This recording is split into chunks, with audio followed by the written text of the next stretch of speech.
If you pull the power plug on a desktop computer, your active tasks vanish from RAM instantly.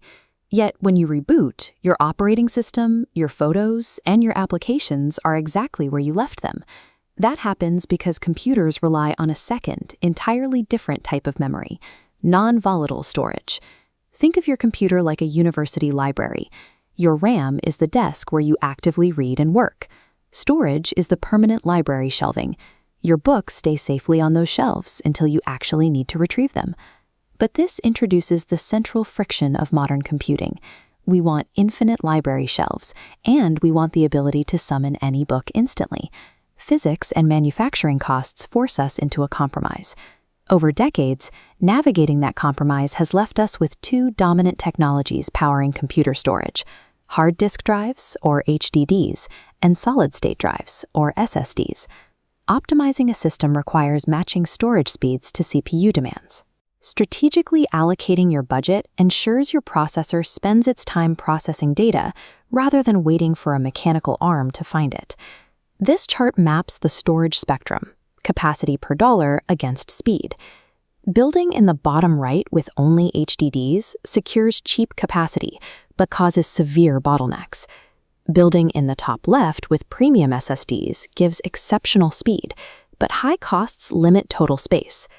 The goal is to stop viewing storage as a binary choice between better and worse. Instead, we need to design a tiered architecture, mixing drives to balance cost and speed precisely for your specific workload. To understand why these price and speed differences exist, we have to look at how data is physically handled. For decades, the industry standard has been the hard disk drive, which relies on magnetic storage. Look at the modern hard drive exposed at the bottom center of this image. Information is stored magnetically on that circular silver platter, while a mechanical arm sweeps back and forth across the spinning surface to read and write the binary ones and zeros. Every time the CPU requests a file, it has to wait for that platter to spin up and that physical arm to travel to the precise microscopic track. That required mechanical movement creates a physical delay known as seek time. This mechanical design is why HDDs can offer multiple terabytes of storage for incredibly low prices. But it's also why they are fragile, why they generate noise, and why they face significant throughput ceilings. No matter how powerful your CPU is, it will sit idle if it has to wait for a physical metal arm to move across a disk to retrieve its instructions. Solid-state drives bypass this physical bottleneck completely. The term solid state means there are absolutely zero moving mechanical components inside the drive. Instead of relying on magnetism and physical motion, SSDs use NAND flash memory. They store electrical charges inside microscopic semiconductor structures, reading and writing data entirely electronically. By removing the physical seek time of a mechanical arm, the real-world impact is substantial. A laptop that takes 45 seconds to boot its operating system off a spinning hard drive can drop to a 5-second boot time just by switching to an SSD. However, printing microscopic flash memory chips onto silicon is vastly more expensive per gigabyte than stamping magnetic platters. Flash memory also has a finite lifespan, with the cells slowly degrading after thousands of write cycles. SSDs solve the mechanical latency problem perfectly, but their manufacturing costs prevent them from being the single, universal answer for high-volume bulk storage. Having flash memory that accesses data instantly is only half the equation. That speed is entirely wasted if the data cannot travel quickly from the drive to the processor. Take a look at this flowchart comparing data pathways. Early SSDs plugged into the legacy SATA interface. Because SATA was originally built to accommodate slow mechanical hard drives, it acts as a strict bottleneck, choking the flash memory down to roughly 500 megabytes per second. To solve this, the industry developed NVMe, or Non-Volatile Memory Express.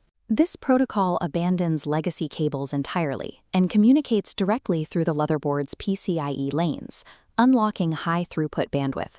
The difference is severe. While SATA limits your SSD to 500 megabytes per second, modern NVMe drives routinely exceed 7,000 megabytes per second on a single drive.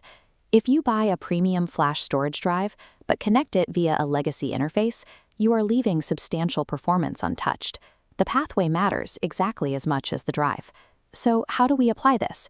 This decision tree shows how to build a hybrid storage architecture, tailored to specific user profiles. If you're a heavy gamer or an AI developer, your system constantly loads high-resolution 4K textures or complex vector datasets. For this, you abandon HDDs entirely. You pay the premium for a high-capacity NVMe setup to ensure the processor is never left waiting for data. If you are a video editor or a data hoarder, you need a hybrid setup. You buy a moderately sized, fast NVMe drive to hold your operating system and your active, unrendered video projects. You pair that with cheap, high-capacity HDDs to act as an archival vault for your finished files. This hybrid approach scales all the way up.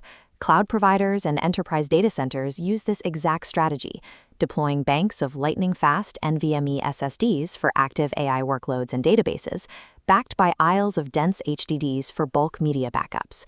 HDDs have transitioned from general-purpose system drives to specialized archival roles, functioning as high-capacity vaults for static data. Storage engineering continues to push boundaries. We are already seeing the early stages of computational storage, where the drives themselves perform local calculations to process data on site, entirely sidestepping the time it takes to move files to the CPU. Storage performance dictates the rhythm of nearly every computing workload, including heavy texture streaming, complex database queries, large code compilation, and AI model training. Match your hardware strictly to your workflow.